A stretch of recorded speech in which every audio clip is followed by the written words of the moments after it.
मैं तो ये सोच के आई थी मैं आप सब लोगों को सरप्राइज दूंगी, लेकिन सरप्राइज तो आप लोगों ने मुझे दिया है।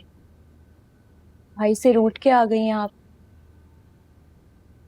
अब आप मुझे बताएं कि ये रूठने का सेशन कब तक चलेगा। तुम ये सब बातें छोड़, तुम ये बताओ तुम्हारा सफर कैसा गुजरा।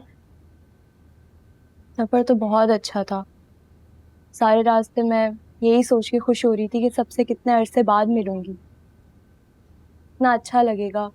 सब लोग मुझे यूं अचानक देख के कितना हैरान होंगे। लेकिन यहाँ तो माहौल ही बदला हुआ था, सब लोग ही बदले हुए थे। ऐसा लगा जैसे सब मुझे देख के खुश होने का ड्रामा कर रहे हो, जैसे कि आप।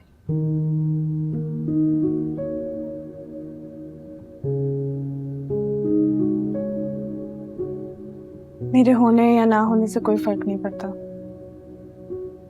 तो वो लोग फिर खुश क्यों नहीं है। किसी को फर्क पड़े या ना पड़े, लेकिन भाई को फर्क पड़ा है भाभी। उनकी आंखों में अब वो चमक ही नहीं है। वो मुस्कुराते हैं तो ऐसा लगता है उनकी आंखें रो रही हैं। मुझे साथ ना रखने का फैसला उनका अपना खुद का था, फिर उदासी कैसी। जब एक इंसान खुद मुख्तार हो तो किसी किस्म की मजबूरी ना हो, वो फिर बेबसी के आंसू क्यों बहाएगा। है भाभी, इंसान की सबसे बड़ी मजबूरी खुद उसकी अना होती है, और उस अना के हाथों मजबूर होकर इंसान कुछ ऐसे फैसले कर लेता है जो उसे अंदर से तोड़ रहे होते हैं। लेकिन बज़ाहिर मुतमईन नजर आने की कोशिश करते हैं, और इस वक्त आप दोनों ही अपनी अपनी अना में कैद हैं, अपनी दिल की नहीं सुन रहे हैं। मेरे नजदीक इज्जत नफ्स से बढ़कर कुछ भी नहीं, और अगर किसी ने मेरी इज्जत नफ्स को खींचने की कोशिश की तो मैं उस इंसान से कोई ताल्लुक नहीं रखना चाहूंगी। अगर आप ये भाई के लिए कह रही हैं तो जरूर आपको कोई गलत फहमी हुई है भाभी। तो बेहद इज्जत करते हैं आपकी, वो तो ऐसा सोच भी नहीं सकते। अरीशा प्लीज, क्या हम कोई और बात नहीं कर सकते। अभी मैं आपको लेने आई हूँ, वो घर वीरान है आपके बगैर।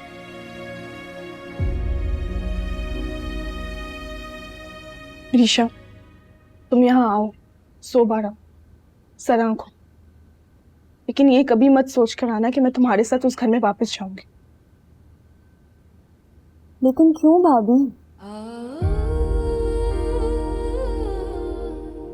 इस क्यों का जवाब नहीं है मेरे पास।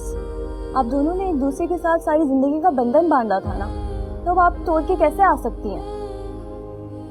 ऐसे बंधन एतमाद की बुनियाद पर बांधे जाते हैं।